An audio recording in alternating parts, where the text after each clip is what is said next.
Hello twelfth class, welcome back on सा commerce classes. Twelfth students, मैं आपके सामने फिर हाजिर हूँ इकोनॉमिक्स की एक और नई वीडियो के साथ। इकोनॉमिक्स में हम डिस्कस कर रहे थे chapter number 6 open economy macro economics. So macro economics का ये हमारा लास्ट चैप्टर था। इवन आज की जो हमारी क्लास में हम जो भी पॉइंट डिस्कस करेंगे, determination of equilibrium foreign exchange rate. So ये हमारा चैप्टर नंबर 6 का लास्ट टॉपिक है। तो आज हम चैप्टर नंबर 6 को कंप्लीट कर लेंगे, मीन्स हम मैक्रो इकोनॉमिक्स को कंप्लीट कर लेंगे। सो नेक्स्ट वीडियो से हम माइक्रो इकोनॉमिक्स स्टार्ट करने वाले हैं। Okay, so let's discuss about determination of equilibrium foreign exchange rate. जितने भी हमारे प्रीवियस टॉपिक थे वो हमने अपनी प्रीवियस वीडियोज़ में डिस्कस कर लिए थे। होप आपने वो वीडियोज़ देख ली होंगी। अगर अभी तक नहीं देखी है तो फटाफट से प्लेलिस्ट में जाएं और देख लें। Let's start with meaning of equilibrium foreign exchange rate. सबसे पहले तो आपको ये पता होना चाहिए कि जो इक्विलिब्रियम फॉरेन एक्सचेंज रेट है वो होती क्या है। वो एक ऐसी रेट होती है जहाँ पर हमारी जितनी भी फॉरेन एक्सचेंज की डिमांड होती है और जितनी हम उनको सप्लाई करते हैं वो इक्वल आ जाए। मीन्स जितनी फॉरेन एक्सचेंज की डिमांड थी उसके अकॉर्डिंग अगर हम उसकी सप्लाई कर देते हैं तो वो कहलाती है इक्विलिब्रियम फॉरेन एक्सचेंज रेट। सो यहाँ पर क्या बताता है, किसके द्वारा डिटरमाइन की जाती है, जितने भी मार्केट फोर्स होते हैं लाइक डिमांड एंड सप्लाई। और ये कहाँ पर सिचुएटेड होती है, फ्री मार्केट के अंदर सिचुएटेड होती है। ओके, सो जो यहाँ पर डिमांड होती है और जो फॉरेन एक्सचेंज रेट होती है उनके बीच में इन्वर्स रिलेशनशिप होता है, बट जो सप्लाई होती है उनके बीच में डायरेक्ट रिलेशनशिप होता है। मीन्स इन्वर्स का मतलब क्या हो जाएगा, उल्टा। अगर हमारी फॉरेन एक्सचेंज के लिए डिमांड बढ़ती है तो एक्सचेंज रेट कम हो जाएगी। अगर डिमांड कम होती है तो एक्सचेंज रेट ज़्यादा हो जाएगी। But in case of foreign exchange supply, अगर फॉरेन एक्सचेंज सप्लाई इंक्रीज होगी तो एक्सचेंज रेट भी इंक्रीज होगी। अगर सप्लाई डिक्रीज होगी तो एक्सचेंज रेट भी डिक्रीज होगी। ओके, ये याद रखना है आपको। सो इसलिए इसका जो स्लोप आता है वो क्या आता है, अपवार्ड आता है। स्लोप किस तरीके से होता है, डिमांड का तो स्लोप होगा डाउनवर्ड और जो सप्लाई का स्लोप होगा वो अपवार्ड होगा। देखो कैसे, पहले पढ़ लेते हैं फिर बता देती हूँ मैं आपको ये। The equilibrium foreign exchange rate is the rate at which demand and supply of foreign exchange rate are equitable. It is determined by the market forces. किसके द्वारा डिटरमाइन की जाती है, जितने भी मार्केट फोर्स होते हैं उनके द्वारा डिटरमाइन की जाती है। Demand for and supply of foreign exchange in a free market situated. कहाँ पर ये फ्री मार्केट के अंदर सिचुएटेड होती है। मीन्स हम फ्रीली जब हम कोई भी डिमांड कर सकते हैं किसी भी एक्सचेंज रेट के लिए, उसके लिए हम सप्लाई ले सकते हैं। Okay, the demand for foreign exchange and the exchange rate has an inverse relationship. कि जो भी डिमांड होती है फॉरेन एक्सचेंज की और एक्सचेंज रेट के बीच में क्या होता है, उल्टा रिलेशनशिप होता है।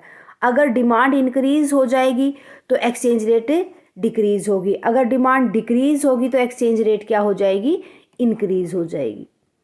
There is a direct relationship between the foreign exchange supply and exchange rate because of the aforementioned reason. The demand curve is slope downward. जो डिमांड करो होगा किस तरीके से स्लोप होगा, डाउनवर्ड, तो इस तरीके से आएगा।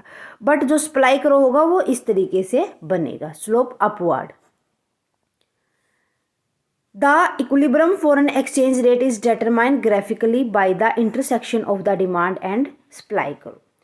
क्या कि जो हमारे पास जो इक्विलिब्रियम फॉरेन एक्सचेंज रेट होती है वो कब डिटरमाइन की जाती है, जब हमारी डिमांड करो और सप्लाई करो इंटरसेक्ट करेगी। इक्विलिब्रियम पॉइंट ये होगा फॉरेन एक्सचेंज रेट का।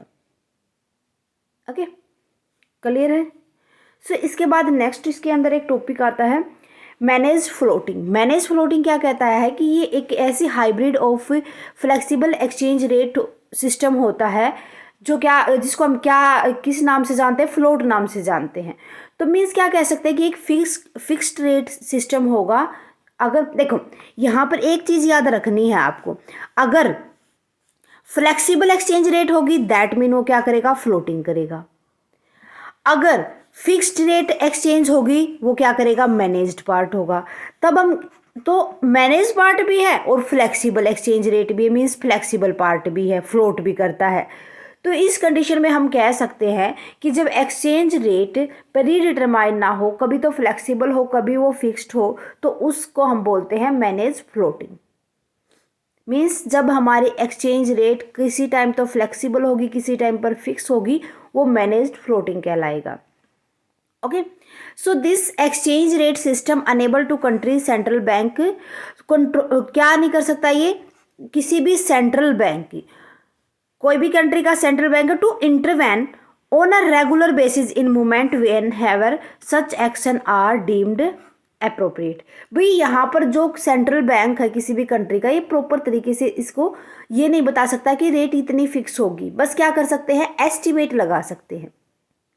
क्या चलता है यहाँ पर, अप्रोक्सीमेट लेके चलते हैं, एस्टिमेशन लेके चलते हैं। ये हमारी मैनेज फ्लोटिंग होती है। ओके, देन उसके बाद नेक्स्ट एक लास्ट टॉपिक और बचता है free floating system.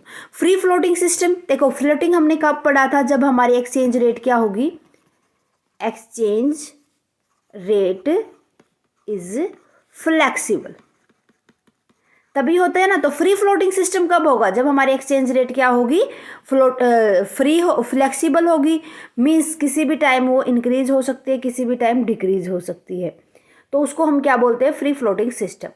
In this system currency value are purely determined by the demand और supply factor in the foreign exchange market.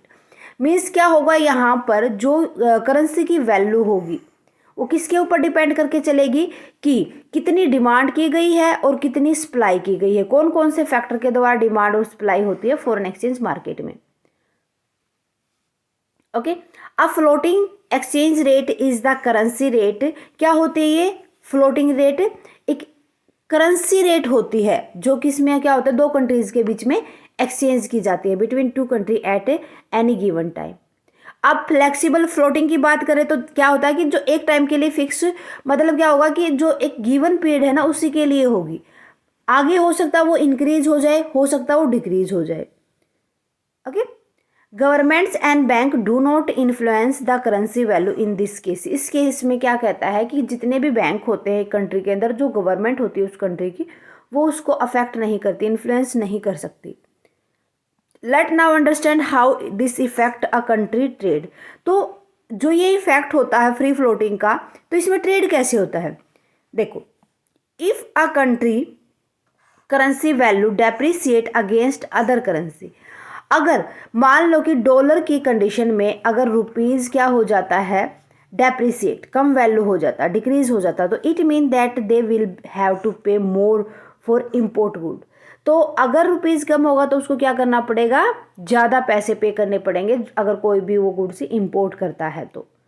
Consequently the imported good become more expensive. तो हम कह सकते हैं कि हमारे लिए क्या हो जाएगा, जो इम्पोर्टेड गुड है वो ज़्यादा महंगी हो जाएंगी। In such a case buyer will shift to domestic goods. तो इस केस में क्या करेगा, बायर यही सोचेगा क्यों ना जो अपनी कंट्री के अंदर, अपनी डोमेस्टिक के अंदर जो गुड्स बनी है हम उन्हीं को यूज कर ले। ओके, देन इसके बाद आता है कि अगर demand for the same imported good will decrease, अगर उसी गुड के लिए जो इम्पोर्टेड गुड थी उसकी डिमांड क्या हो जाए, कम हो जाए, तो उस कंडीशन में क्या होगा, which converted the country balance of trade to a surplus. So जो BOT होगा वो क्या करेगा, सरप्लस में जाएगा, सरप्लस देगा, ज़्यादा होगा। So this surplus the increase the domestic currency value as against other currency in foreign exchange rate। तो उस कंडीशन में अगर हमारी रुपीज़ की वैल्यू क्या हो जाएगी, इंक्रीज हो जाएगी, किसके कंपैरिजन में, डॉलर के कंपैरिजन में। Okay, one of the advantage of a floating exchange rate system is that it is self regulated. क्या होता है, खुद से चलता है, क्योंकि इसके अंदर गवर्नमेंट और बैंक्स का तो कोई इंटरफेरेंस होता नहीं। So this exchange market by itself control any major changes in demand and supply. अगर वो खुद के कंट्रोल में होती है वो हमारी मार्केट, तो हम जब चाहे डिमांड और सप्लाई के अंदर चेंजेस कर सकते हैं। However this systems disadvantage is that it is unpredictable. Unpredictable तो होगा ही भाई, हमें पता ही नहीं कि कितना इंक्रीमेंट होगा कितना डिक्रीमेंट होगा, प्रिडिक्शन नहीं कर सकते हम यहाँ पर।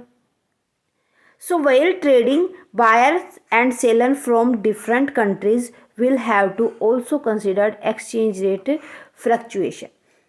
यहाँ पर ये कहा गया है कि जो ये डिसएडवांटेज बता रहा है कि ये अनप्रेडिक्टेबल होता है। सो इस कंडीशन में जो ट्रेडिंग होता है, जितने भी बायर और सेलर होते हैं अलग अलग कंट्री के, वो कंसीडर करते हैं किसको, एक्सचेंज रेट जो फ्लक्चुएशन होता है, कम ज़्यादा होते रहते हैं उसको। तो ये एक डिसएडवांटेज के अंदर ही आ जाता है। Okay, got it. सो बस इतना ही था हमारा ओपन इकोनॉमी मैक्रो इकोनॉमिक्स के अंदर। होप आपको समझ आ गया होगा। सो स्टूडेंट, ये था हमारा chapter open economy macro economics. आज के लिए बस इतना ही। मिलते हैं नेक्स्ट क्लास में। नेक्स्ट क्लास से हम माइक्रो इकोनॉमिक्स को स्टार्ट कर देंगे। सो स्टूडेंट, अगर आपका कोई भी डाउट रहता है मैक्रो इकोनॉमिक्स में जितने भी हमने चैप्टर करवाए हैं, तो प्लीज़ मुझे कमेंट सेक्शन में लिख दे। जिस भी चैप्टर में आपको ये लगता है कि ये वाला टॉपिक नहीं हुआ है, वो भी मुझे कमेंट करके बता दीजिए, ताकि जितना जल्दी पॉसिबल हो मैं उसके लिए आपको सॉल्यूशन दे सकूं। Thank you very much student. Bye bye and take care. मिलते हैं नेक्स्ट क्लास में।